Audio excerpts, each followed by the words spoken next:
Hello दोस्तों, NCERT cafe में आपका स्वागत है। आज हम लोग new NCERT class 12th history में आधुनिक भारत चैप्टर नंबर 15 संविधान का निर्माण एक नए युग की शुरुआत को पढ़ेंगे।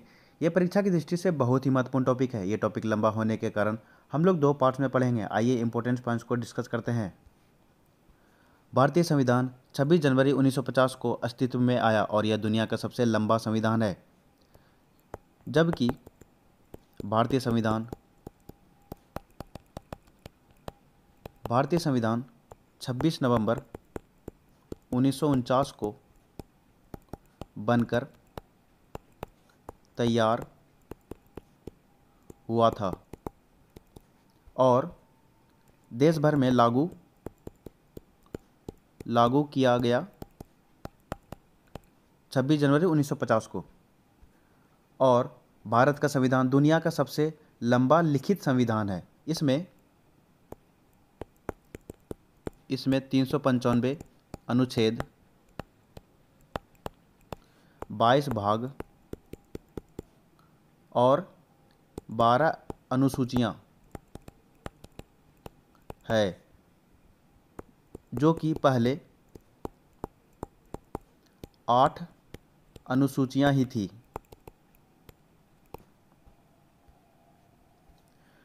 यदि हम अपने देश के आकार और विविधता पर ध्यान दें तो इसकी लंबाई व पेचीदगी को आसानी से समझ सकते हैं। स्वतंत्रता के समय भारत न केवल एक विशाल और विविधतापूर्ण बल्कि गहरे तौर पर बिखरा हुआ देश भी था। ऐसे में देश की एकजुटता और प्रगति के लिए एक विस्तृत गहन विचार विमर्श पर आधारित और सावधानीपूर्वक सूत्रबद्ध किया गया संविधान लाजमी था। हमारे संविधान ने अतीत और वर्तमान के घावों पर मरहम लगाने और विभिन्न वर्गों, जातियों व समुदायों में बटे भारतीयों को एक साझा राजनीतिक प्रयोग में शामिल करने में मदद दी है। दूसरी ओर इस संविधान ने लंबे समय से चली आ रही ऊंच नीच और अधीनता की संस्कृति में लोकतांत्रिक संस्थानों को विकसित करने का भी प्रयास किया है। भारत के संविधान को दिसंबर 1946 से नवंबर 1949 के बीच सूत्रबद्ध किया गया। इस दौरान संविधान सभा में इसके मसविदे के एक एक भाग पर लंबी चर्चाएं चली। संविधान सभा के कुल 11 सत्र हुए, जिनमें 165 दिन बैठकों में गए। यह आपका इंपॉर्टेंट है, ये पूछा गया प्रश्न है। कितने सत्र हुए? 11 सत्रों के बीच विभिन्न समितियां और उप समितियां मसविदे को सुधारने और संवारने का काम करती थी। राजनीति शास्त्र की पाठ्य पुस्तकों को पढ़ने के बाद आप यह जान चुके होंगे कि भारत का संविधान कैसा है। आप देख चुके हैं कि आज़ादी के बाद इस संविधान की क्या उपयोगिता और सार्थकता रही है। इस अध्याय में हम संविधान के इतिहास और उसके निर्माण के दौरान हुई गहन परिचर्चा को जानेंगे। यदि संविधान सभा में उठने वाली आवाज़ों को सुनने का प्रयास करें तो हमें उन प्रक्रियाओं का अंदाज़ा लग जाएगा जिनके माध्यम से संविधान को सूत्रबद्ध किया गया और एक नए राष्ट्र की कल्पना साकार हुई है। यह आपको दिखाया गया है। दिसंबर 1949 में 3 साल तक चली बहस के बाद संविधान पर हस्ताक्षर किए गए। कितने साल तक बहस हुई? 3 साल तक। उथल पुथल का दौर। संविधान निर्माण से पहले के साल काफ़ी उथल पुथल वाले थे। यह महान आशाओं का क्षण भी था और भीषण मोह भंग का भी। 15 अगस्त 1947 को भारत आज़ाद तो कर दिया गया, किंतु इसके साथ ही इसे विभाजित भी कर दिया गया। लोगों की स्मृति में 1942 का भारत छोड़ो आंदोलन अभी भी जीवित था, जो ब्रिटिश राज के खिलाफ संभवतः सबसे व्यापक जनांदोलन था। विदेशी सहायता से सशस्त्र संघर्ष के जरिए स्वतंत्रता पाने के लिए सुभाष चंद्र बोस द्वारा किए गए प्रयास भी लोगों को बखूबी याद थे। 1946 के वसंत में बम्बई तथा अन्य शहरों में रॉयल इंडियन नेवी, शाही भारतीय नौसेना के सिपाहियों का विद्रोह भी लोगों को बार बार आंदोलित कर रहा था। ये इंपॉर्टेंट है, ये पूछा जाता है। रॉयल इंडियन नेवी ने कब विद्रोह किया था? 1946 में। लोगों की सहानुभूति सिपाहियों के साथ थी। 40 के दशक के आखिरी सालों में देश के विभिन्न भागों में मजदूरों और किसानों के आंदोलन भी हो रहे थे। व्यापक हिंदू मुस्लिम एकता इन जनांदोलनों का एक अहम पहलू था। इसके विपरीत कांग्रेस और मुस्लिम लीग दोनों प्रमुख राजनीतिक दल धार्मिक सौहार्द और सामाजिक सामंजस्य स्थापित करने के लिए सुलह सफाई की कोशिशों में नाकामयाब होते जा रहे थे। अगस्त 1946 में कलकत्ता में शुरू हुई हिंसा के साथ उत्तरी और पूर्वी भारत में लगभग साल भर तक चलने वाला दंगे फसाद और हत्याओं का लंबा सिलसिला शुरू हो गया था। कब? 16 अगस्त 1946 प्रत्यक्ष कार्यवाही ये पूछा जाता है। बर्बर हिंसा का यह विभत्स नाच भीषण जनसंहारों के साथ हुआ। इसके साथ ही देश विभाजन की घोषणा हुई और असंख्य लोग एक जगह से दूसरी जगह जाने लगे। 15 अगस्त 1947 को स्वतंत्रता दिवस पर आनंद और उम्मीद का जो माहौल था वह उस समय के लोगों को कभी नहीं भूलेगा। लेकिन भारत के बहुत सारे मुसलमानों और पाकिस्तान में रहने वाले हिंदुओं व सिखों के लिए यह एक निर्मम चुनाव का क्षण था। उनके सामने यह तत्क्षण मृत्यु तथा पीढ़ियों पुरानी जड़ों से उखाड़ जाने के बीच चुनाव का क्षण था। करोड़ों शरणार्थी यहाँ से वहाँ जा रहे थे। मुसलमान पूर्वी व पश्चिमी पाकिस्तान की तरफ तो हिंदू और सिख पश्चिमी बंगाल व पूर्वी पंजाब की तरफ बढ़े जा रहे थे। उनमें से बहुत सारे कभी मंजिल तक नहीं पहुँचे, बीच रास्ते में ही मर गए। नवजात राष्ट्र के सामने इतनी ही गंभीर एक और समस्या देशी रियासतों को लेकर थी। ब्रिटिश राज के दौरान उपमहाद्वीप का लगभग 1/3 भूभाग ऐसे नवाबों और रजवाड़ों के नियंत्रण में था जो ब्रिटिश ताज की अधीनता स्वीकार कर चुके थे। उनके पास अपने राज्यों को जैसे चाहे चलाने की सीमित ही सही लेकिन काफ़ी आज़ादी थी। जब अंग्रेज़ों ने भारत छोड़ा तो इन नवाबों और राजाओं की संवैधानिक स्थिति बहुत अजीब हो गई। एक समकालीन प्रेक्षक ने कहा था कि कुछ महाराजा तो बहुत सारे टुकड़ों में बटे भारत में स्वतंत्र सत्ता का सपना देख रहे थे। संविधान सभा की बैठकें इसी पृष्ठभूमि में संपन्न हो रही थी। बाहर जो कुछ चल रहा था उससे संविधान सभा में होने वाली बहस और विचार विमर्श भी भला अछूता कैसे रह सकता था।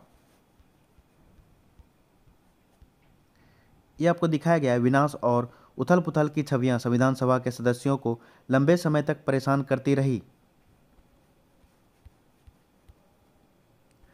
15 अगस्त 1947 की मध्य रात्रि को संविधान सभा में बोलते जवाहरलाल नेहरू ने इसी समय नेहरू ने अपना वह प्रसिद्ध भाषण दिया था कि जिसकी शुरुआती पंक्तियां इस प्रकार थी। बहुत समय पहले हमने नियति से साक्षात्कार किया था और अब समय आ चुका है कि हम अपने उस संकल्प को न केवल पूर्ण रूप से या समग्रता में बल्कि उल्लेखनीय रूप से साकार करें। अर्धरात्रि के इस क्षण में जब दुनिया सो रही थी, भारत जीवन और स्वतंत्रता की ओर जाग रहा था। यह आपका इम्पोर्टेंट लाइन है, ये पूछा गया प्रश्न है। अर्धरात्रि के इस क्षण में जब दुनिया सो रही थी, भारत जीवन और स्वतंत्रता की ओर जाग रहा था। किसके द्वारा कहा गया है? जवाहरलाल नेहरू जी के द्वारा।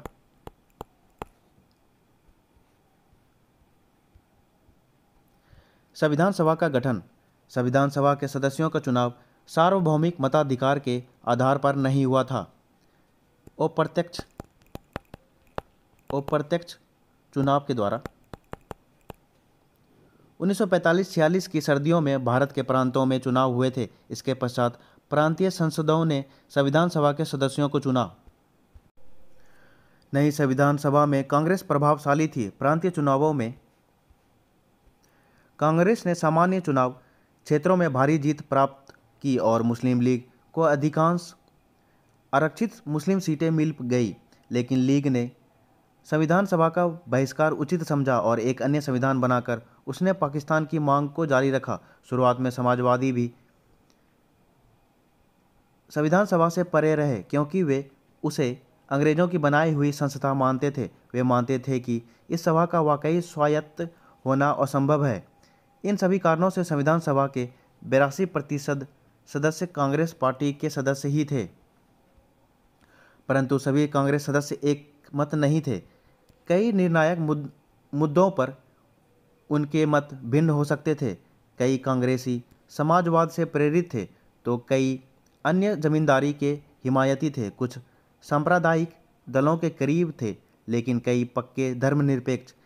राष्ट्रीय आंदोलन की वजह से कांग्रेसी वाद विवाद करना और मतभेदों पर बातचीत कर समझौतों की खोज करना सीख गए थे। संविधान सभा में भी कांग्रेस सदस्यों ने कुछ ऐसा ही रुख अपनाया। संविधान सभा में हुई चर्चाएं जनमत से भी प्रभावित होती थी। जब संविधान सभा में बहस होती थी तो विभिन्न पक्षों की दलीलें अखबारों में भी छपती थी और तमाम प्रस्तावों पर सार्वजनिक रूप से बहस चलती थी।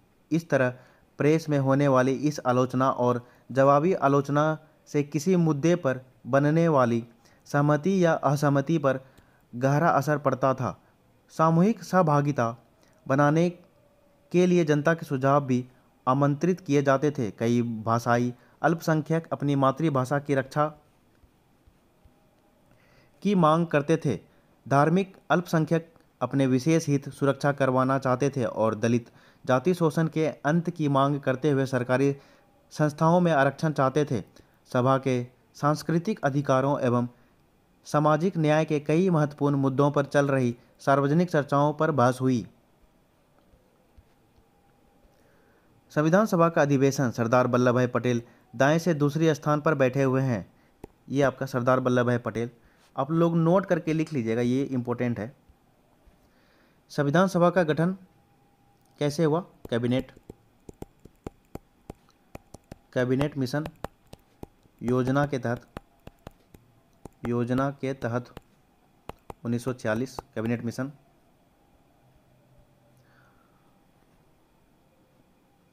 आपका संविधान सभा का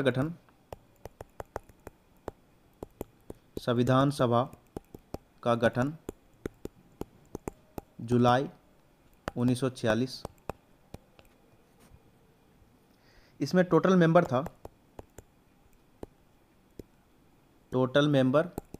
389 था और इसमें 293 आपका ब्रिटिश प्रांत का था और 92 कितना था? देसी रियासत और 4 आपका चीफ कमिश्नरी के थे। कौन कौन था आपका? दिल्ली, अजमेर, कुर्ग हो गया और बलूचिस्तान पाकिस्तान। इसमें 10 लाख जनता पर एक सदस्य का वैल्यू रखा गया था और इसमें 2 प्रमुख पार्टियां थी। दो प्रमुख पार्टी कौन कौन था? कांग्रेस और मुस्लिम लीग। कांग्रेस को कितना वोट आया था? 208 और मुस्लिम लीग को 73। पहली बैठक संविधान सभा का कब हुआ था? 9 दिसंबर 1946 और इसमें अध्यक्ष किसको चुना गया था? अध्यक्ष ये आपका अस्थाई था। डॉक्टर सच्चिदानंद सिन्हा जी को चुना गया था। ये बिहार के थे। फिर अस्थाई, फिर सेकेंड बैठक हुआ था। सेकेंड बैठक हुआ आपका 11 दिसंबर 1946। कहाँ? दिल्ली में। इसमें अस्थाई अध्यक्ष को चुना गया। इसमें कौन थे? डॉक्टर राजेंद्र प्रसाद। ये निर्विरोध चुने गए थे। तीसरा बैठक हुआ था 13 दिसंबर 1946। इसकी अध्यक्षता किसके द्वारा किया गया था? जवाहरलाल नेहरू जी के द्वारा।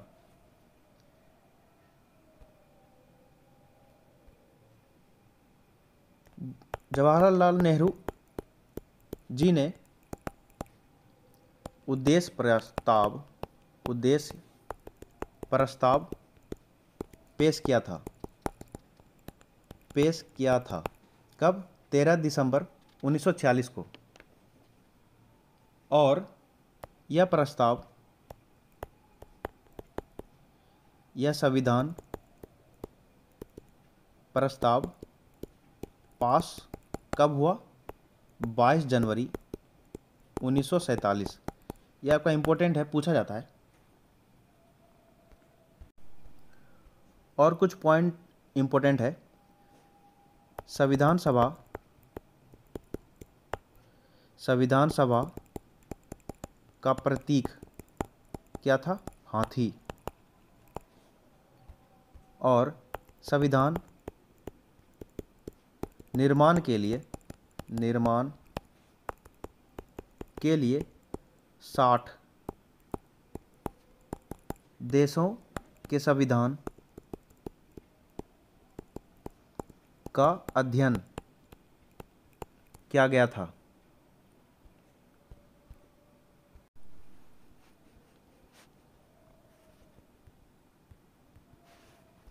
मुख्य आवाजें।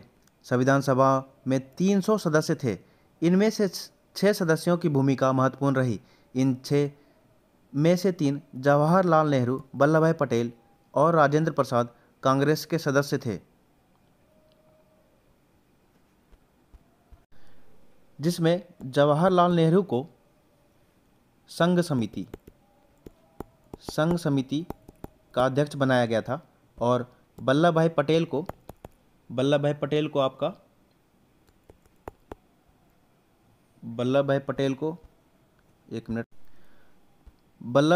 को प्रांत समिति, ये पूछा जाता है, और राजेंद्र प्रसाद को क्या बनाया गया था? संचालन समिति के अध्यक्ष। क्या हो गया? संचालन समिति के अध्यक्ष।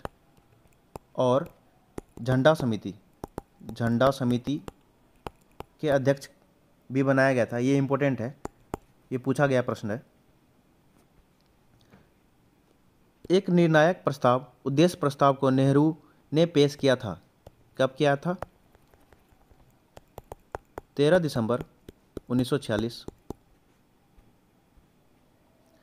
उन्होंने यह प्रस्ताव भी पेश किया था कि भारत का राष्ट्रीय ध्वज केसरिया, सफ़ेद और गहरे हरे रंग की 3 बराबर चौड़ाई वाली पट्टियों का तिरंगा झंडा होगा, जिसके बीच में गहरे नीले रंग का चक्र होगा। पटेल मुख्य रूप से पर्दे के पीछे कई महत्वपूर्ण काम कर रहे थे।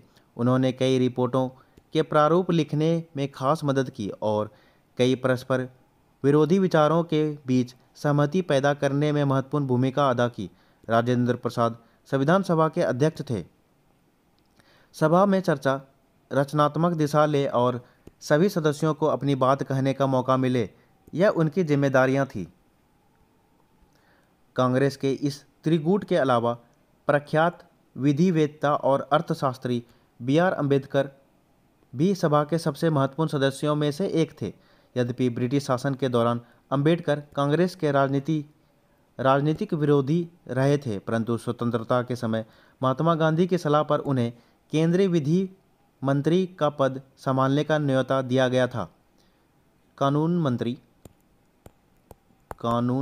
मंत्री इस भूमिका में उन्होंने संविधान की प्रारूप समिति के अध्यक्ष के रूप में काम किया। टोटल कितना था प्रारूप समिति में? टोटल 7, 6 + 1, 1 हो गया अध्यक्ष। प्रारूप समिति को ड्राफ्ट कमेटी भी कहते हैं।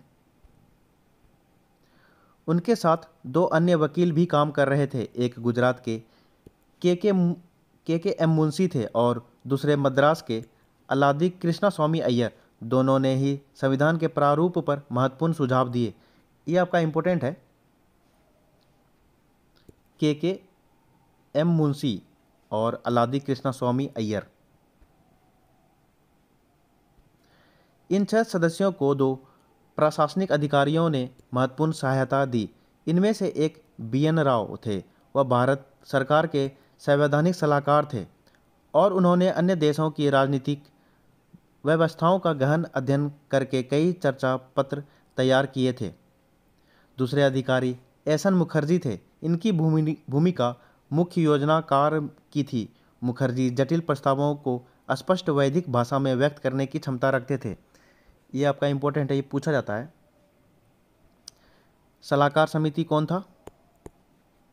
संवैधानिक सलाहकार समिति BN राव। BN राव का फुल फॉर्म क्या हो जाएगा? वेनेगल नरसिंह राव। और आपका मुख्य योजनाकार कौन था? ये आपका एसएन मुखर्जी। एक और इम्पोर्टेंट क्वेश्चन है, ड्राफ्ट कमेटी। प्रारूप समिति कब तैयार किया गया था या पेश किया गया था? 29 अगस्त 1947 को। अंबेडकर के पास सभा में संविधान के प्रारूप को पारित करवाने की जिम्मेदारी थी। इस काम में कुल मिलाकर 3 वर्ष लगे और इस दौरान हुई चर्चाओं के मुद्रित रिकॉर्ड 11 भारी भरकम खंडों में प्रकाशित हुई। यह लंबी मगर दिलचस्प प्रक्रिया थी। संविधान सभा के सदस्यों ने अपने विविध दृष्टिकोण बड़ी सफाई से पेश किए थे। उनकी प्रस्तुतियों में हम भारत के भविष्य से जुड़े कई मुद्दों पर परस्पर विरोधी विचार देख सकते हैं। देश के भावी स्वरूप पर भारतीय भाषाओं, राष्ट्र को कौन सी राजनीतिक और एवं आर्थिक व्यवस्थाएं अपनानी चाहिए, नागरिकों के नैतिक मूल्य कैसे होनी चाहिए और कैसे नहीं, इन सभी प्रश्नों पर भी BR Ambedkar Hindu code bill पर चर्चा का संचालन कर रहे हैं।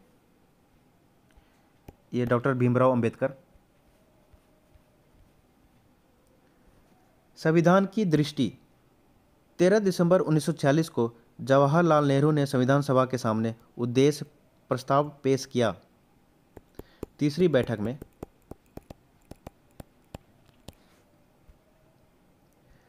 यह एक ऐतिहासिक प्रस्ताव था जिसमें स्वतंत्र भारत के संविधान के मूल आदर्शों की रूपरेखा प्रस्तुत की गई थी और वह फ्रेमवर्क सुझाया गया था जिसके तहत संविधान का कार्य आगे बढ़ना था। इसमें भारत को एक स्वतंत्र संप्रभु गणराज्य घोषित किया गया था।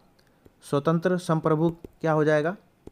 भारत अब खुद फैसला ले सकता है किसी भी मामले में। और गणराज्य क्या हो जाएगा? गणराज्य का मतलब चुनावों के आधार पर सरकार बनेगा। नागरिकों को न्याय, समानता एवं स्वतंत्रता का आश्वासन दिया गया था और यह वचन दिया गया था कि अल्पसंख्यकों, पिछड़े व जनजातीय क्षेत्रों व दमित मतलब दलित व अन्य पिछड़े वर्गों के लिए पर्याप्त रक्षात्मक प्रावधान किए जाएंगे। इन उद्देश्यों को रेखांकित करते हुए नेहरू ने भारतीय प्रयोग को एक व्यापक ऐतिहासिक संदर्भ में प्रस्तुत किया। इस अवसर पर बोलते हुए उन्होंने कहा कि उनकी नज़र बरबस अतीत में हुए उन ऐतिहासिक प्रयोगों की ओर जा रही है जिनमें अधिकारों के ऐसे दस्तावेज तैयार किए गए थे। हम सिर्फ नकल करने वाले नहीं हैं। 13 दिसंबर 1946 को अपने प्रसिद्ध भाषण में जवाहरलाल नेहरू ने यह कहा था कि मेरे जहन में बार बार वे सारी संविधान सभाएं आ रही हैं जो पहले यह काम कर चुकी हैं। मुझे उस महान अमेरिकी राष्ट्र के निर्माण की प्रक्रिया का ख्याल आ रहा है जहां राष्ट्र निर्माताओं ने एक ऐसा संविधान रच दिया जो इतने सारे सालों, 1.5 सदी से भी ज़्यादा समय तक काल की कसौटी पर खरा उतरा है। उन्होंने एक महान राष्ट्र गढ़ा जो उसी संविधान पर आधारित है। इसके साथ ही मेरी नज़र उस महान क्रांति की ओर जाती है जो 150 साल पहले एक अन्य स्थान पर हुई थी। मुझे उस संविधान सभा का विचार आता है जो स्वतंत्रता के लिए इतने सारे संघर्ष लड़ने वाले पेरिस के भव्य एवं खूबसूरत शहर में जुटी थी। उस संविधान सभा ने कितनी मुश्किलों का सामना किया था और किस तरह राजा व तमाम अन्य अधिकारी उसके रास्ते में रोड़ा बन रहे थे। इतिहास के ये सारे अध्याय बरबस मुझे याद आ रहे हैं। सदन इस बात को याद रखेगा कि जब इस तरह की मुश्किलें आई और जब उन संविधान सभाओं के लिए एक कमरा तक नहीं दिया जा रहा था तो उन्होंने टेनिस के खुले मैदान में सभा की थी और शपथ ली थी कि जिसे टेनिस कोर्ट की शपथ के नाम से जाना जाता है। उन्होंने राजाओं व अन्य ताकतों की रुकावटों के बावजूद अपनी बैठकें जारी रखी और तब तक वहां से नहीं हिले जब तक उन्होंने अपना काम पूरा नहीं कर लिया था। मुझे विश्वास है कि हम भी उसी शुद्ध भावना से यहाँ इकट्ठा हुए हैं और चाहे हमारी बैठक इस कक्ष में हो या कहीं और, चाहे खेतों में हो या बाजार में, हमारी बैठकें तब तक जारी रहेंगी जब तक हम अपना काम पूरा नहीं कर लेंगे। इसके साथ ही मुझे हाल की एक क्रांति का विचार आता है जिसमें एक नए किस्म के राज्य का जन्म हुआ। यह रूस की क्रांति थी जिसने दुनिया के एक शक्तिशाली देश के रूप में सोवियत समाजवादी गणराज्य को जन्म दिया। आज यह देश दुनिया में अप्रतिम भूमिका निभा रहा है। यह न केवल दुनिया का ताकतवर देश है बल्कि हमारा पड़ोसी भी है। ये सारे महान प्रयोग हमारे सामने हैं।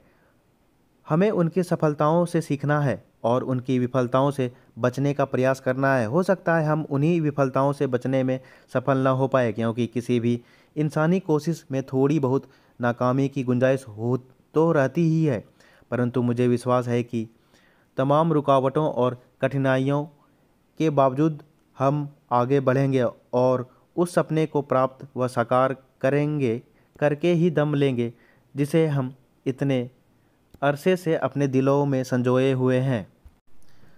हमने एक स्वतंत्र संप्रभु गणराज्य की स्थापना का दृढ़ और पवित्र संकल्प लिया है। भारत का संप्रभु होना नियत है, इसका स्वतंत्र होना और गणराज्य होना भी स्वाभाविक है।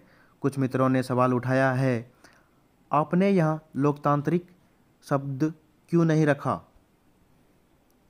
मैंने उन्हें कहा है कि निसंदेह यह सोचा जा सकता है कि कोई गणराज्य लोकतांत्रिक न हो, परंतु हमारा पूरा इतिहास इस तथ्य का साक्षी है कि हम लोकतांत्रिक संस्थानों के ही पक्षधर हैं।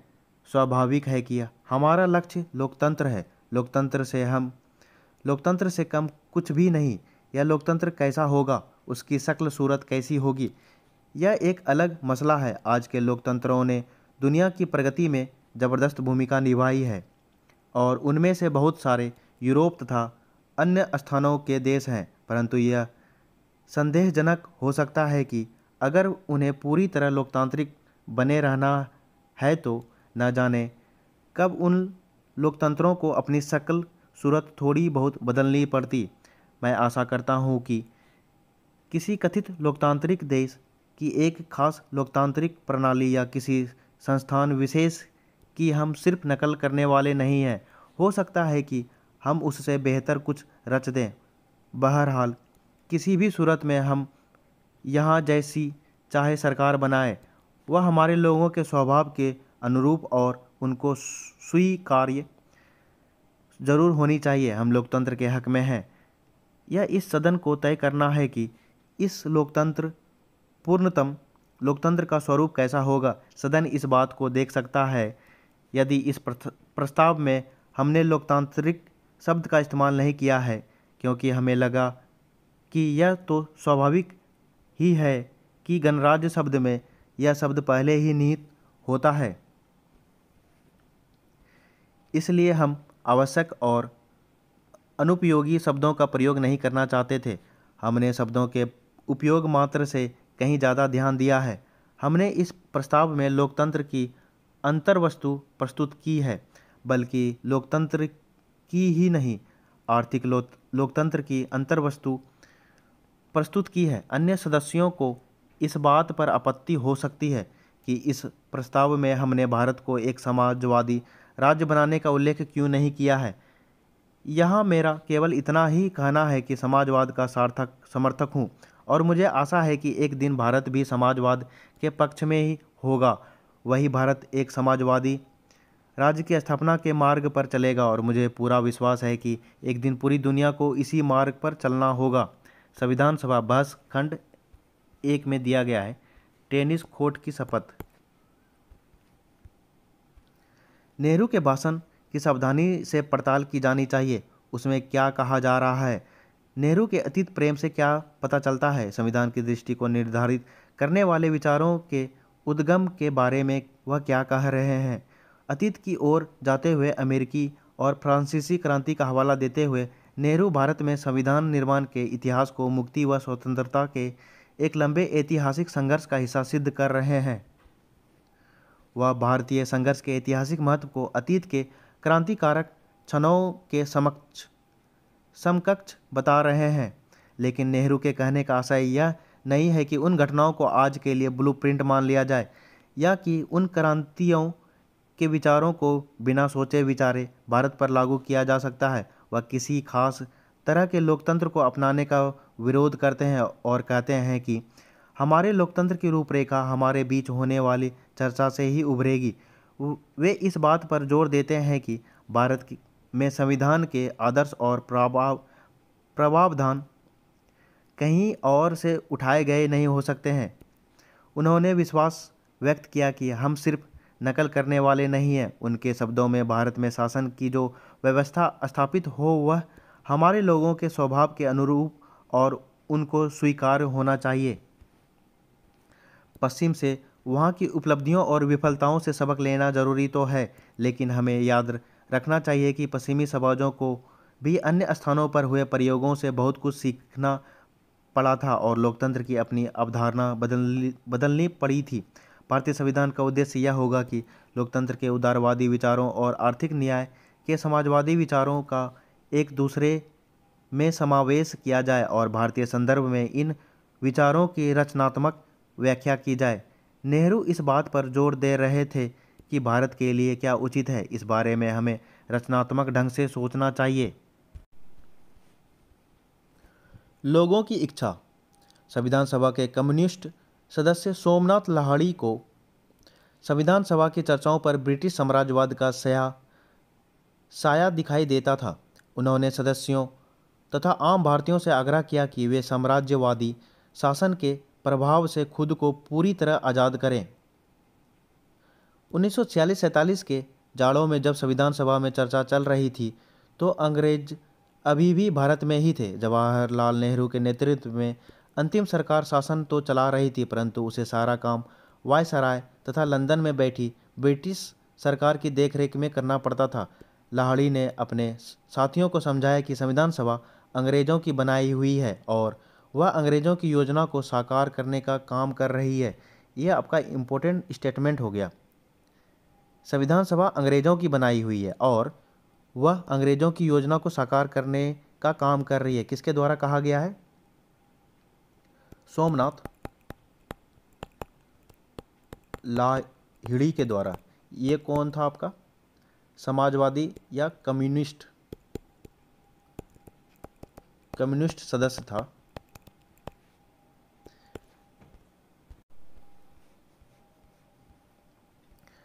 अंतरिम सरकार के सदस्य प्रथम पंक्ति बाएं से दाएं बलदेव सिंह, जान मथाई, सी राजगोपालचारी, जवाहरलाल नेहरू, लियाकत अली खान, वल्लभ भाई पटेल, आई चुंदरीगर, आसफ अली, CH भावा। द्वितीय पंक्ति बाएं से दाएं जगजीवन राम, गजनफर अली खान, राजेंद्र प्रसाद, अब्दुल निस्तर। ये आपको दिखाया गया है। ये आपका वल्लभ भाई पटेल है, ये आपका जवाहरलाल नेहरू है। आप लोग देख सकते हैं चित्र में। बहुत अच्छा महोदय, साहसिक शब्द, उदात्त शब्द, सोमनाथ लाहिड़ी ने कहा था। महोदय, मैं पंडित नेहरू को इस बात के लिए मुबारकबाद देना चाहता हूं कि उन्होंने यह कहकर भारतीय जनता की भावना को इतने सटीक शब्दों में व्यक्त किया है कि भारत के लोग अंग्रेजों द्वारा थोपी गई किसी चीज़ को स्वीकार नहीं करेंगे। उन्होंने कहा कि इस तरह की ज़बरदस्ती पर असंतोष व आपत्ति व्यक्त की जाएगी और अगर आवश्यकता हुई तो हम संघर्ष की घाटी में उतरेंगे। बहुत अच्छा महोदय, साहसिक शब्द, उदात्त शब्द, परंतु देखना यह है कि इस चुनौती को आप कैसे और कब साकार करते हैं। महोदय, मसला यह है कि यह ज़बरदस्ती इसी समय की जा रही है। न केवल ब्रिटिश योजना ने भावी संविधान बना दिया है जो अंग्रेज़ों की संतुष्टि पर आश्रित होगा, बल्कि इससे यह भी संकेत मिलता है कि मामूली से मामूली मतभेद के लिए आपको संघीय न्यायालय तक दौड़ना होगा, या वहाँ इंग्लैंड में जाकर नाचना पड़ेगा, या ब्रिटिश प्रधानमंत्री क्लीमेंट एटली या किसी और के दरवाजे पर दस्तक देना होगा।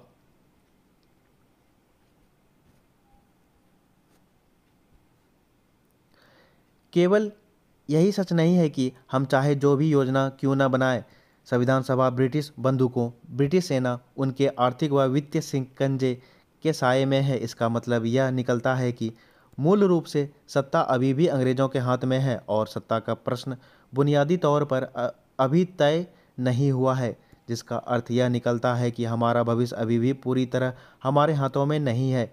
इतना ही नहीं, हाल में एटली तथा अन्य लोगों द्वारा दिए गए वक्तव्यों में यह भी स्पष्ट हो गया है कि अगर जरूरत पड़ी तो वे विभाजन से पीछे नहीं हटेंगे। महोदय, इसका आशय यह है कि इस देश में कोई स्वतंत्रता नहीं है। जैसा कि अभी कुछ दिन पहले सरदार वल्लभ भाई पटेल ने कहा था, हमारे पास केवल आपस में लड़ने की स्वतंत्रता है, हमें बस इतनी ही स्वतंत्रता मिली है। इसलिए हमारा विनम्र सुझाव है कि यहाँ सवाल इस योजना की रूपरेखा के जरिए कुछ पा लेने का नहीं, बल्कि यहाँ और अभी स्वतंत्रता की घोषणा करने और अंतिम सरकार भारत की जनता से यह आह्वान करने का है कि वे आपस में लड़ने की बजाय अपने शत्रु को देखें जिसके हाथ में अभी भी कोड़ा है। वे ब्रिटिश साम्राज्यवाद को देखें और उससे मिलकर लड़ने के लिए आगे बढ़े, और जब हम स्वतंत्र हो जाएंगे तब हम अपने दावों का हल ढूंढ सकते हैं। संविधान सभा बहस खंड 1। नेहरू ने स्वीकार किया कि ज़्यादातर राष्ट्रवादी नेता एक भिन्न प्रकार की संविधान सभा चाहते थे। एक लिहाज से यह भी सही था कि ब्रिटिश सरकार का उसके गठन में काफ़ी हाथ था और उसने सभा के कामकाज पर कुछ शर्तें भी लगा दी थी, परंतु नेहरू ने कहा, आपको उस स्रोत को नज़रअंदाज नहीं करना चाहिए जहां से इस सभा की शक्ति मिल रही है। सरकारें सरकारी कागजों से नहीं बनती, सरकार जनता की इच्छा की अभिव्यक्ति होती है। हम यहाँ इसलिए जुटे हैं क्योंकि हमारे पास जनता की ताकत है और हम इतनी दूर तक जाएंगे जितनी दूर तक लोग हमें ले जाना चाहेंगे, फिर चाहे वे किसी भी समूह या पार्टी से संबंधित क्यों ना हो। इसलिए हमें भारतीय जनता के दिलों में समाई आकांक्षाओं और भावनाओं को हमेशा अपने जेहन में रखना चाहिए और उन्हें पूरा करने का प्रयास करना चाहिए। संविधान सभा उन लोगों की आकांक्षाओं की अभिव्यक्ति का साधन मानी जा रही थी जिन्होंने स्वतंत्रता के आंदोलनों में हिस्सा लिया था। लोकतंत्र, समानता तथा न्याय जैसे आदर्श 19वीं सदी से भारत में सामाजिक संघर्षों के साथ गहरे तौर पर जुड़ चुके थे। जब 19वीं शताब्दी में समाज सुधारकों ने बाल विवाह का विरोध किया और विधवा विवाह का समर्थन किया तो सामाजिक न्याय का ही अलग जगा रहे थे। जब विवेकानंद ने हिंदू धर्म में सुधार के लिए मुहिम चलाई तो वह धर्मों को और ज़्यादा न्याय संगत बनाने का ही प्रयास कर रहे थे। जब महाराष्ट्र में ज्योतिबा फुले ने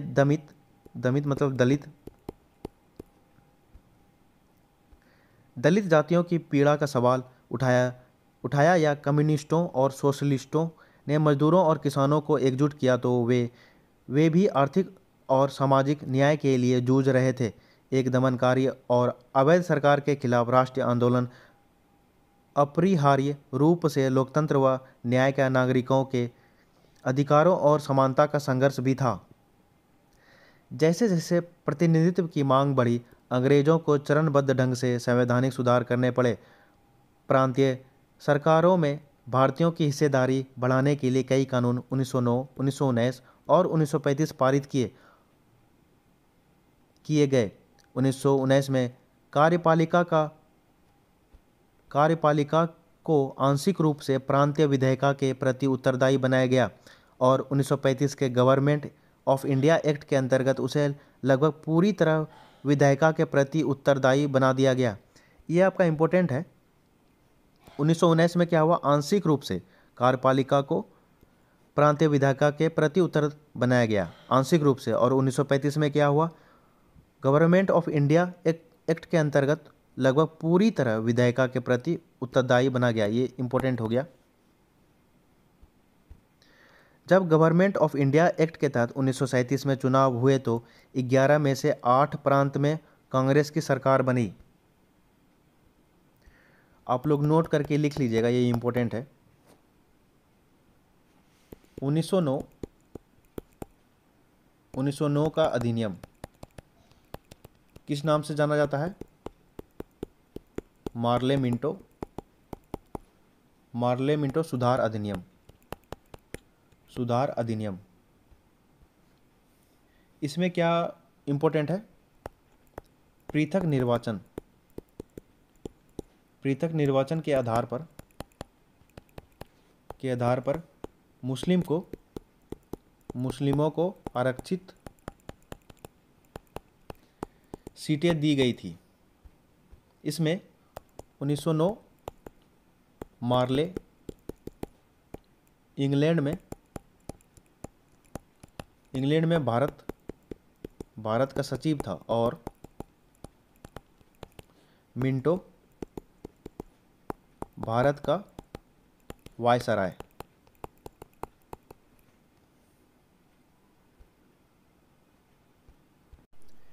एक और इम्पोर्टेंट पॉइंट्स है इसमें, सार्वजनिक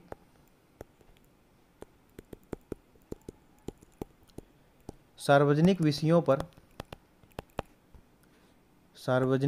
पर प्रश्न पूछने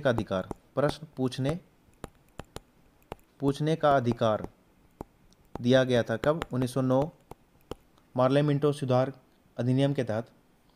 और पहली बार विधायिका में निर्वाचित प्रतिनिधित्व दिया गया था। ये आपका इम्पोर्टेंट है। और 1919 अधिनियम, ये मॉन्टेग्यू चेम्सफोर्ड सुधार अधिनियम कहा जाता है इसको। इसमें इम्पोर्टेंट पॉइंट्स है। केंद्र में द्विसदनीय व्यवस्था, कैग भी इसी में आया था। और प्रत्यक्ष चुनाव प्रणाली। और एक इम्पोर्टेंट है, बिहार में द्वैध शासन 1919 के तहत। और सांप्रदायिक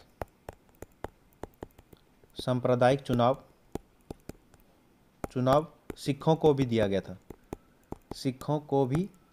गया था 1919। और उसमें एक मोस्ट इम्पोर्टेंट है, महिलाओं को वोट देने का अधिकार 1919 के अधिनियम। और एक इम्पोर्टेंट है आपका, इसमें लोक सेवा आयोग का गठन हुआ था 1926 में। भारतीयों के लिए बेड़ियों का नया जाल किसके द्वारा कहा गया था? सुभाष चंद्र बोस जी के द्वारा 1919 अधिनियम को कहा गया था। और एक इम्पोर्टेंट है लोक लेखा समिति, लोक लेखा समिति 1921। अब आ जाइए 1935। 1935 गवर्नमेंट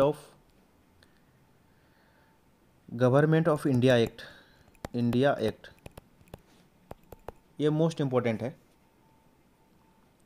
अखिल भारतीय महासंघ का निर्माण हुआ था। आर्टिकल 312। और केंद्र स्तर पर द्वैध शासन हुआ था, द्वैध शासन। प्रांतों में द्वैध शासन समाप्त हुआ था, शासन समाप्त, और प्रांतों में स्वायत्तता दिया गया था। 1935 के तहत तीन प्रकार की सूचियां क्या क्या था? केंद्र सूची, राज्य सूची और समवर्ती सूची। संघीय न्यायालय एवं संघीय बैंक RBI।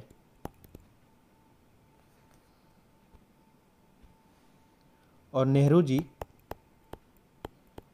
जी ने 1935 अधिनियम को कहा था अनेक ब्रेक वाली इंजन रहित गाड़ी। ये पूछा गया प्रश्न है। इसमें 1935 एक्ट में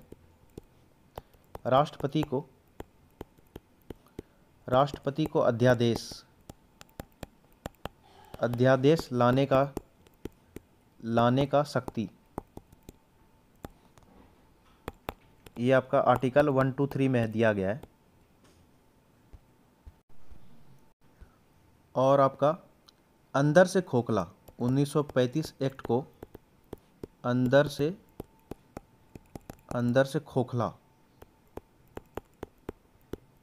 किसके द्वारा कहा गया है? मदन मोहन मालवीय जी के द्वारा। और 1935 एक्ट के तहत ही बिहार राज्य बना था। और आपका भारत में न्यायालय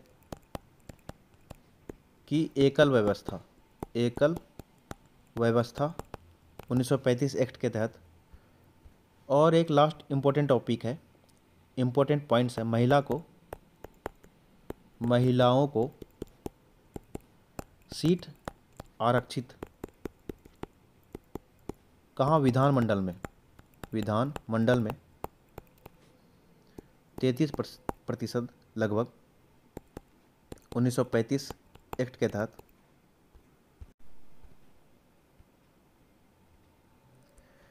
इसके बावजूद हम पहले के संवैधानिक बदलावों तथा 1946 से अगले 3 साल के दौरान घटी घटनाओं को स्वाभाविक रूप से एक ही प्रक्रिया का हिस्सा नहीं मान सकते।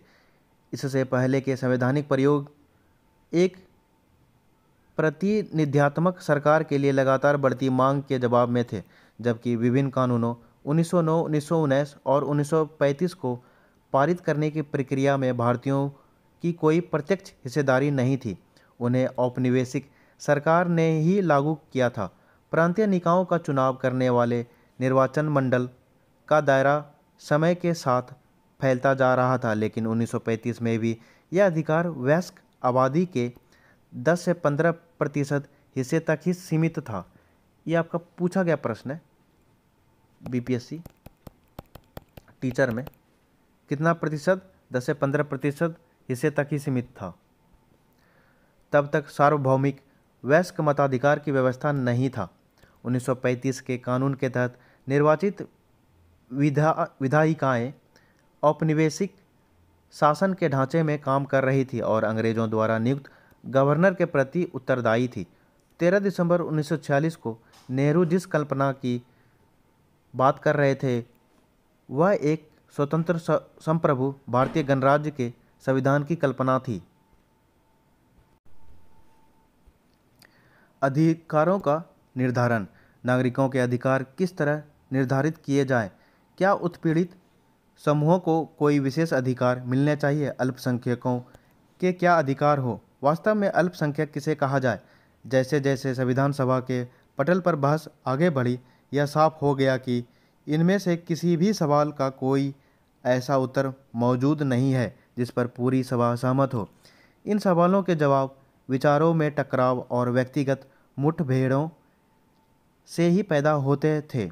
अपने उद्घाटन भाषण में नेहरू ने जनता की इच्छा का हवाला दिया था और कहा था कि संविधान निर्माताओं को जनता के दिलों में समाई आकांक्षाओं और भावनाओं को पूरा करना है। यह कोई आसान काम नहीं था। जैसे जैसे आज़ादी की उम्मीद पैदा हुई, विभिन्न समूह अलग अलग तरह से अपनी इच्छाएं व्यक्त करने लगे। इन सभी अभिव्यक्तियों पर बहस करना जरूरी था। परस्पर विरोधी विचारों के बीच किसी समाधान पर पहुंचा और एक आम सहमति पर पहुंचना जरूरी था। पृथक निर्वाचिका की समस्या। 27 अगस्त 1947 को मद्रास के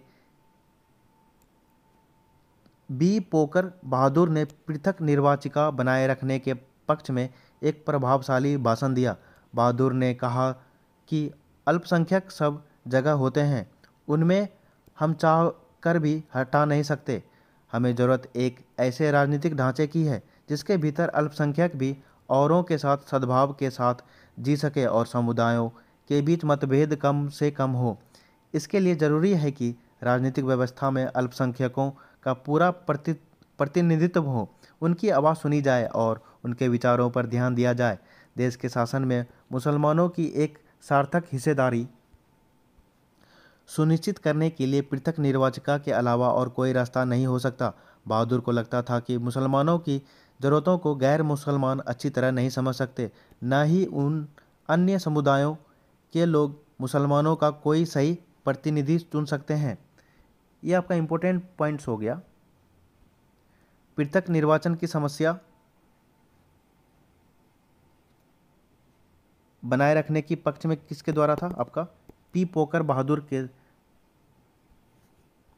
ये आपका रह गया आई थिंक, हाँ, ये एडविन मॉन्टेग्यू बाये ने ये 1919 के मॉन्टेग्यू चेम्सफोर्ड सुधारों की रूपरेखा तैयार की थी, जिनके जरिए प्रांतीय विधायिकाओं में सीमित प्रतिनिधित्व की व्यवस्था लागू हुई थी। ये आपका है 1919 मॉन्टेग्यू चेम्सफोर्ड अधिनियम।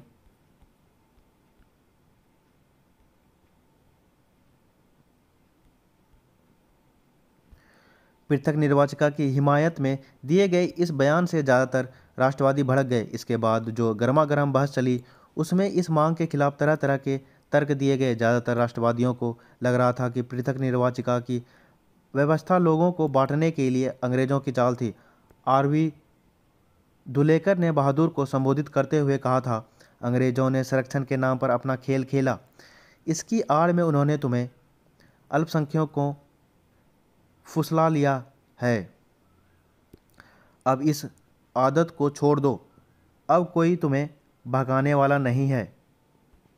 विभाजन के कारण तो राष्ट्रवादी नेता पृथक निर्वाचिका के प्रस्ताव पर और भड़कने लगे थे।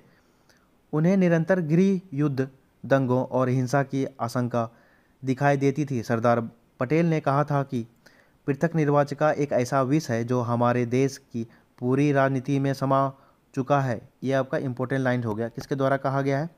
सरदार वल्लभ भाई पटेल। उनकी राय में यह एक ऐसी मांग थी जिसने एक समुदाय को दूसरे समुदायों से भिड़ा दिया, राष्ट्र के टुकड़े कर दिए, रक्तपात को जन्म दिया और देश के विभाजन का कारण बनी। पटेल ने कहा, क्या तुम इस देश में शांति चाहते हो? अगर चाहते हो तो इसे पृथक निर्वाचिका को फौरन छोड़ दो। 1946 के जाड़ों में भारतीय नेता इटली के साथ वार्ता करने लंदन गए। इन वार्ताओं का कोई नतीजा नहीं निकला।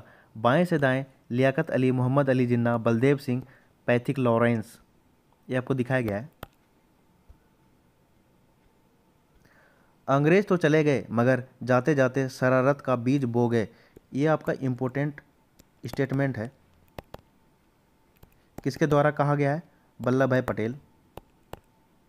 वल्लभ भाई पटेल जी के द्वारा। सरदार वल्लभ भाई पटेल ने कहा था, यह दोहराने का कोई मतलब नहीं है कि हम पृथक निर्वाचिका की मांग इसलिए कर रहे हैं क्योंकि हमारे देश यही अच्छा है, हमारे लिए यही अच्छा है। यह बात हम बहुत समय से सुन रहे हैं, हम सालों से यह सुन रहे हैं और इसी आंदोलन के कारण अब हम एक विभाजित राष्ट्र हैं। क्या आप मुझे एक स्वतंत्र देश दिखा सकते हैं जहां पृथक निर्वाचिका हो? अगर आप मुझे दिखा दे तो मैं आपकी बात मान लूँगा, लेकिन अगर इस अभागे देश में विभाजन के बाद भी पृथक निर्वाचिका की व्यवस्था बनाए रखी गई तो यहाँ जीने का कोई मतलब नहीं होगा। इसलिए मैं कहता हूँ कि यह सिर्फ मेरे भले की बात नहीं है बल्कि आपका भला भी इसी में है कि हम अतीत को भूल जाएं। एक दिन हम एकजुट हो सकते हैं। अंग्रेज तो चले गए मगर जाते जाते शरारत का बीज बो गए। ये आपका इम्पोर्टेंट लाइन हो गया। हम इस शरारत को और बढ़ाना नहीं चाहते। सुनिए सुनिए, जब अंग्रेज़ों ने यह विचार पेश किया था तो उन्होंने यह उम्मीद नहीं की थी कि उन्हें इतनी जल्दी भागना पड़ेगा। उन्होंने तो अपने शासन की सुविधा के लिए यह किया था। खैर कोई बात नहीं है, मगर अब अपनी विरासत पीछे छोड़ गए हैं। अब हम इससे बाहर निकलेंगे या नहीं? संविधान सभा बहस खंड 5। पृथक निर्वाचिकाओं की मांग का जवाब देते हुए गोविंद बल्लभ पंत ने ऐलान किया है कि यह प्रस्ताव न केवल राष्ट्र के लिए बल्कि अल्पसंख्यकों के लिए भी खतरनाक है। वह बहादुर के इस विचार से सहमत थे कि किसी लोकतंत्र की सफलता इस बात पर निर्भर करती है कि समाज के विभिन्न तबकों में वह कितना आत्मविश्वास पैदा कर पाती है। उन्हें इस तर्क पर भी कोई आपत्ति नहीं थी कि एक मुक्त देश में प्रत्येक नागरिक के साथ ऐसा आचरण किया जाना चाहिए जिससे न केवल उसकी भौतिक आवश्यकताओं की पूर्ति हो बल्कि उसमें स्वाभिमान का आध्यात्मिक भाव पैदा हो तथा बहुल समुदाय का यह दायित्व है कि अल्पसंख्यकों की समस्याओं को समझे, उनकी आकांक्षाओं को महसूस करें। इसके बावजूद पंत पृथक निर्वाचिका का विरोध कर रहे थे।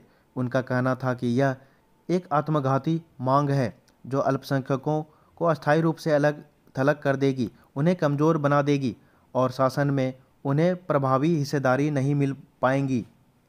मेरा मानना है कि पृथक निर्वाचिका अल्पसंख्यकों के लिए आत्मघाती साबित होगी। यह आपका स्टेटमेंट इम्पोर्टेंट है। किसके द्वारा कहा गया? गोविंद बल्लभ पंत। 27 अगस्त 1947 को संविधान सभा की बहस में गोविंद बल्लभ पंत ने कहा था, मेरा मानना है कि पृथक निर्वाचिका अल्पसंख्यकों के लिए आत्मघाती साबित होगी और उन्हें बहुत भारी नुकसान पहुंचाएगी। अगर उन्हें हमेशा के लिए अलग थलग कर दिया गया तो वे कभी भी खुद को बहुसंख्यकों में रूपांतरित नहीं कर पाएंगे। निराशा का भाव शुरू से उन्हें अपंग बना देगा। आप क्या चाहते हैं और हमारा अंतिम उद्देश्य क्या है? क्या अल्पसंख्यक हमेशा अल्पसंख्यकों के रूप में ही रहना चाहते हैं या वे भी एक दिन महान राष्ट्र का अभिन्न अंग बनने और उसकी नियति को निर्धारित व नियंत्रित करने का सपना देखेंगे? मेरा विचार है कि अगर उन्हें शेष समुदाय से अलग रखा जाता है और ऐसे हवाबंद कमरे में काट कर रखा जाता है जहां उन्हें हवा के लिए भी औरों पर निर्भर रहना पड़ेगा तो यह उनके लिए भयानक रूप से खतरनाक होगा। अगर अल्पसंख्यक पृथक निर्वाचिकाओं से जीत कर आते रहे तो कभी प्रभावी योगदान नहीं दे पाएंगे। संविधान सभा बहस खंड 2। इन सारी दलीलों के पीछे एक एकीकृत राज्य के निर्माण की चिंता काम कर रही थी। राजनीतिक एकता और राष्ट्र की स्थापना करने के लिए प्रत्येक व्यक्ति को राज्य के नागरिक के सांचे में ढालना था। हर समूह को राष्ट्र के भीतर समाहित किया जाना था।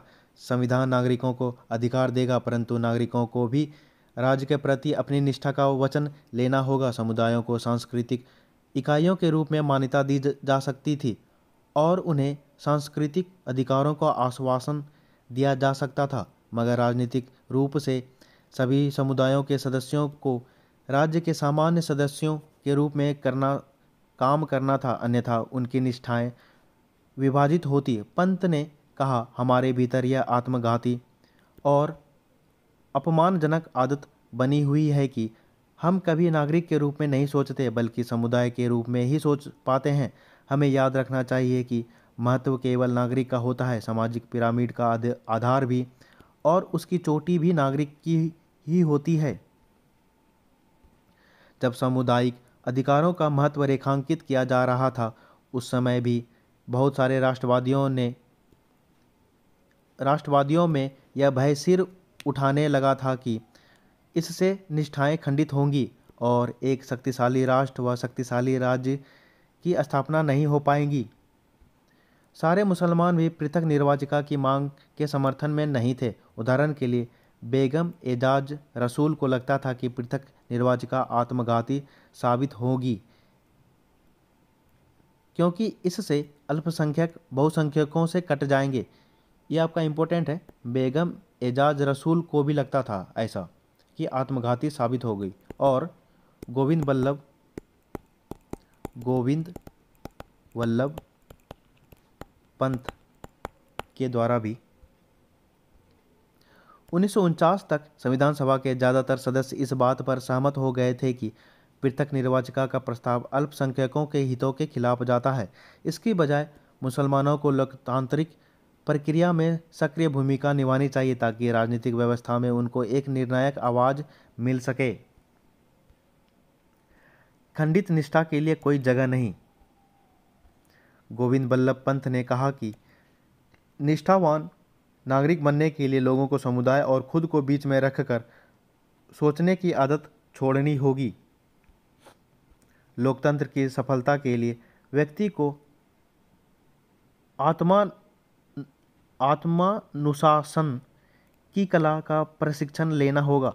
लोकतंत्र में व्यक्ति को अपने लिए कम तथा औरों के लिए ज़्यादा फिक्र करनी चाहिए। यहाँ खंडित निष्ठा के लिए कोई जगह नहीं है। सारी निष्ठाएं केवल राज्य पर केंद्रित होनी चाहिए। यदि किसी लोकतंत्र में आप प्रतिस्पर्धी निष्ठाएं रख देते हैं या ऐसी व्यवस्था खड़ी कर देते हैं जिसमें कोई व्यक्ति या समूह अपने अपव्यय पर अंकुश लगाने की बजाय बृहत्तर या अन्य हितों की जरा भी परवाह नहीं करता, तो ऐसे लोकतंत्र का डूबना निश्चित है। संविधान सभा बहस खंड 2। केवल इस प्रस्ताव से काम चलने वाला नहीं है। उद्देश्य प्रस्ताव का स्वागत करते हुए किसान आंदोलन के नेता और समाजवादी विचारों वाले एनजी रंगा ने आह्वान किया कि अल्पसंख्यक शब्द की व्याख्या आर्थिक स्तर पर की जानी चाहिए। एनजी रंगा की नज़र में असली अल्पसंख्यक गरीब और दबे कुचले लोग थे। उन्होंने इस बात का स्वागत किया कि संविधान में प्रत्येक व्यक्ति को कानून अधिकार दिए जा रहे हैं, मगर उन्होंने इसकी सीमाओं को भी चिन्हित किया। उन्होंने कहा कि जब तक संविधान सम्मत अधिकारों को लागू करने का प्रभावी इंतजाम नहीं किया जाएगा, तब तक गरीबों के लिए इस बात का कोई मतलब नहीं है कि अब उनके पास जीने का पूर्ण रोजगार का अधिकार आ गया है, या अब वे सभा कर सकते हैं, सम्मेलन कर सकते हैं, संगठन बना सकते हैं और उनके पास अन्य नागरिक स्वतंत्रताएं हैं। यह जरूरी था कि ऐसे परिस्थितियां बनाई जाए जहां संविधान द्वारा दिए गए अधिकारों का जनता प्रभावी ढंग से प्रयोग कर सके। एनजी रंगा ने कहा, उन्हें सहारों की ज़रूरत है, उन्हें एक सीढ़ी चाहिए। जी नहीं, असली अल्पसंख्यक इस देश की जनता है। जवाहरलाल नेहरू द्वारा प्रस्तुत किए गए उद्देश्य प्रस्ताव का स्वागत करते हुए एनजी रंगा ने कहा था, महोदय, अल्पसंख्यकों के बारे में बहुत बातें हो रही है। असली अल्पसंख्यक कौन है? तथाकथित पाकिस्तानी प्रांतों में रहने वाले हिंदू, सिख और यहाँ तक मुसलमान भी अल्पसंख्यक नहीं है। जी नहीं, असली अल्पसंख्यक तो इस देश की जनता है।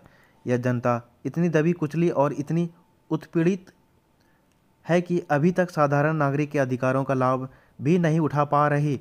स्थिति क्या है? आप आदिवासी इलाकों में जाइए, उनके अपने कानूनों, उनके जनजातीय कानूनों, उनकी ज़मीन को उनसे नहीं छीना जा सकता, लेकिन हमारे व्यापारी वहां जाते हैं और तथाकथित मुक्त बाजार के नाम पर उनकी ज़मीन छीन लेते हैं, भले ही कानून ज़मीन की इस बेदखली के खिलाफ हो।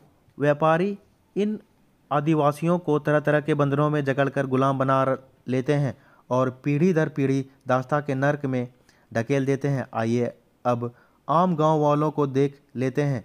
वहाँ सूदखोर पैसा लेकर जाता है और गांव वालों को अपनी जेब में डाल देता है। वहाँ जमींदार हैं और मालगुजार व अन्य लोग हैं जो इन गरीब देहातियों का शोषण करते हैं। इन लोगों में मूलभूत शिक्षा तक नहीं है। असली अल्पसंख्यक यही लोग हैं जिन्हें सुरक्षा का आश्वासन मिलना चाहिए। उन्हें आवश्यक सुरक्षा प्रदान करने के लिए केवल इस प्रस्ताव से काम चलने वाला नहीं है। संविधान सभा बहस खंड 2। एनजी रंगा ने आम जनता और संविधान सभा में उसके प्रतिनिधित्व का दावा करने वालों के बीच मौजूद विशाल खाई की ओर ध्यान आकर्षित कराया। उन्होंने पूछा, हम किसका प्रतिनिधित्व कर रहे हैं? अपने देश की आम जनता का। और इसके बावजूद हम में से ज़्यादा लोग उस जनता का हिस्सा नहीं है। हम उनके हैं, उनके लिए काम करना चाहिए, लेकिन जनता खुद संविधान सभा तक नहीं पहुंच पा रही है। इससे कुछ समय लगता है। तब तक हम यहाँ उनके ट्रस्टी हैं, उनके हिमायती हैं और उनके पक्ष में आवाज़ उठाने का भरसक प्रयास कर रहे हैं। एनजी रंगा ने आदिवासियों को भी ऐसे ही समूहों में गिनाया था। इस समूह के प्रतिनिधियों में जयपाल सिंह जैसे ज़बरदस्त वक्ता भी शामिल थे। उद्देश्य प्रस्ताव का स्वागत करते हुए जयपाल सिंह ने कहा था, एक आदिवासी होने के नाते मुझसे यह उम्मीद नहीं की जाती है कि इस प्रस्ताव की पेचीदगियों को समझता होऊंगा, लेकिन मेरा सहज विवेक कहता है कि हम में से हर एक व्यक्ति को मुक्ति के उस मार्ग पर चलना चाहिए और मिलकर लड़ना चाहिए। महोदय, अगर भारतीय जनता में ऐसा कोई समूह है जिसके साथ सही व्यवहार नहीं किया गया है तो वह मेरा समूह है। मेरे लोगों को पिछले 6000 साल से अपमानित किया जा रहा है, उपेक्षित किया जा रहा है। मेरे समाज का पूरा इतिहास भारत के गैर मूल निवासियों के हाथों लगातार शोषण और छीना झपटी का इतिहास रहा है, जिसके बीच में जब तक विद्रोह और अव्यवस्था भी फैली है। इसके बावजूद मैं पंडित जवाहरलाल नेहरू के शब्दों पर विश्वास करता हूँ। मैं आप सबके इस संकल्प का विश्वास करता हूँ कि अब हम एक नया अध्याय रचने जा रहे हैं, स्वतंत्र भारत का एक ऐसा अध्याय जहाँ सबके पास अवसरों की समानता होगी, जहाँ किसी की उपेक्षा नहीं होगी। सिंह ने आदिवासियों की जयपाल सिंह ने आदिवासियों की सुरक्षा तथा उन्हें आम आबादी के स्तर पर लाने के लिए जरूरी परिस्थितियां रचने की आवश्यकता पर सुंदर वक्तव्य दिया। उन्होंने कहा कि आदिवासी कबीले संख्या की दृष्टि से अल्पसंख्यक नहीं है, लेकिन उन्हें संरक्षण की आवश्यकता है। उन्हें वहां से बेदखल कर दिया गया जहां वे रहते थे। उन्हें उनके जंगलों और चारागाहों से वंचित कर दिया गया। उन्हें नए घरों की तलाश में भागने के लिए मजबूर किया गया। उन्हें आदिम और पिछड़ा मानते हुए शेष समाज उन्हें हिकारत की नज़र से देखता है। जयपाल ने आदिवासियों और शेष समाज के बीच मौजूद भावनात्मक और भौतिक फासले को ख़त्म करने के लिए बड़ा जज्बाती बयान दिया। हमारा कहना है कि आपको हमारे साथ घुलना मिलना चाहिए। हम आपके साथ मेलजोल चाहते हैं। जयपाल सिंह पृथक निर्वाचिका के हक में नहीं थे, लेकिन उनको भी यह लगता था कि विधायिका में आदिवासियों को प्रतिनिधित्व प्रदान करने के लिए सीटों के आरक्षण की व्यवस्था जरूरी है। उन्होंने कहा कि इस तरह औरों को आदिवासियों की आवाज़ सुनने और उनके पास आने के लिए मजबूर किया जा सकेगा। हमें हजारों साल तक दबाया गया है। ये किसके द्वारा बताया गया है, कहा गया है? B.R. अम्बेडकर के द्वारा। संविधान में दमित, दमित मतलब दलित, दलित जातियों डिस्प्रेस्ड कास्ट के अधिकारों को किस तरह परिभाषित किया जाए। राष्ट्रीय आंदोलनों के दौरान अंबेडकर ने दमित जातियों के लिए पृथक निर्वाचकों की मांग की थी, जिसका महात्मा गांधी ने यह कहते हुए विरोध किया था कि ऐसा करने से ये समुदाय अस्थायी रूप से शेष समाज से कट जाएंगे। संविधान सभा इस विवाद को कैसे हल कर सकती थी? दमित जातियों को किस तरह की सुरक्षा दी जा सकती है? ये आपका इम्पोर्टेंट है, पूछा जाता है। पृथक पृथक निर्वाचन, पृथक निर्वाचन की मांग। B.R. अम्बेडकर, B.R. अम्बेडकर, अम्बेडकर जी के द्वारा किया गया था। लेकिन बंटवारे की हिंसा के बाद यह मांग को छोड़ दिया गया था। दमित जातियों के कुछ सदस्यों का आग्रह था कि अस्पृश्यों अछूतों की समस्या को केवल संरक्षण और बचाव के जरिए हल नहीं किया जा सकता। उनकी अपंगता के पीछे जाति विभाजित समाज के सामाजिक कायदे कानूनों और नैतिक मूल्य मान्यताओं का हाथ है। समाज ने उनकी सेवाओं और श्रम का इस्तेमाल किया है, परंतु उन्हें सामाजिक तौर पर खुद से दूर रखा है। अन्य जातियों के लोग उनके साथ घुलने मिलने से कतराते हैं, उनके साथ खाना नहीं खाते और उन्हें मंदिरों में नहीं जाने दिया जाता। मद्रास के सदस्य जे नागप्पा ने कहा था, हम सदा कष्ट उठाते रहे हैं पर अब और कष्ट उठाने को तैयार नहीं है। किसके द्वारा कहा गया है? जे नागप्पा। ये कहाँ का? मद्रास, तमिलनाडु। हमें अपनी जिम्मेदारियों का एहसास हो गया है। हमें मालूम है कि अपनी बात कैसे मनवानी है। नागप्पा ने कहा कि संख्या की दृष्टि से हरिजन अल्पसंख्यक नहीं है। आबादी में उनका हिस्सा 20 से 25% है। उनकी पीड़ा का कारण यह है कि उन्हें बाकायदा समाज व राजनीति के हाशिए पर रखा गया है। उसका कारण उनकी संख्यात्मक महत्वहीनता नहीं है। उनके पास न तो शिक्षा तक पहुंच थी और न ही शासन में हिस्सेदारी। स्वर्ण बहुमत वाली संविधान सभा को संबोधित करते हुए मध्य प्रांत के श्री के.जे. खांडेलकर ने कहा था, हमें हजारों साल तक दबाया गया, इस हद तक दबाया गया कि हमारे दिमाग, हमारी देह काम नहीं करती और अब हमारा हृदय भी भाव शून्य हो चुका है। न ही हम आगे बढ़ने के लायक रह गए हैं। यही हमारी स्थिति है। बंटवारे की हिंसा के बाद अंबेडकर तक ने पृथक निर्वाचिका की मांग छोड़ दी थी। बंटवारे की हिंसा के बाद संविधान सभा ने अंततः यह सुझाव दिया कि अस्पृश्यता का उन्मूलन किया जाए। ये आपका आर्टिकल 17 में दिया गया है। हिंदू मंदिरों को सभी जातियों के लिए खोल दिया जाए और निचली जातियों को विधायकों और सरकारी नौकरियों में आरक्षण दिया जाए। आर्टिकल 16 के तहत बहुत सारे लोगों का मानना था कि इससे भी सारी समस्याएं हल नहीं हो पाएंगी। सामाजिक भेदभाव को केवल संवैधानिक कानून पारित करके खत्म नहीं किया जा सकता। समाज की सोच में बदलाव लाना होगा, परंतु लोकतांत्रिक जनता ने इन प्रावधानों का स्वागत किया। हम अपनी सामाजिक अक्षमताओं को हटाना चाहते हैं। मद्रास की दाक्षायनी वेलायुधान की दलील थी, हमें सब तरह की सुरक्षाएं नहीं चाहिए। इस देश के कमजोरों और नैतिक सुरक्षा का आवरण चाहिए। मैं यह नहीं मान सकती कि 7 करोड़ हरिजनों को अल्पसंख्यक माना जा सकता है। जो हम चाहते हैं वह यह है हमारी सामाजिक अपंगताओं का फौरन खात्मा। संविधान सभा बहस खंड 1। हमने विशेषाधिकार कभी नहीं मांगे। बम्बई की हंसा मेहता ने महिलाओं के लिए न्याय की मांग की। किसके द्वारा? महिलाओं के लिए न्याय की मांग किसके द्वारा? हंसा मेहता।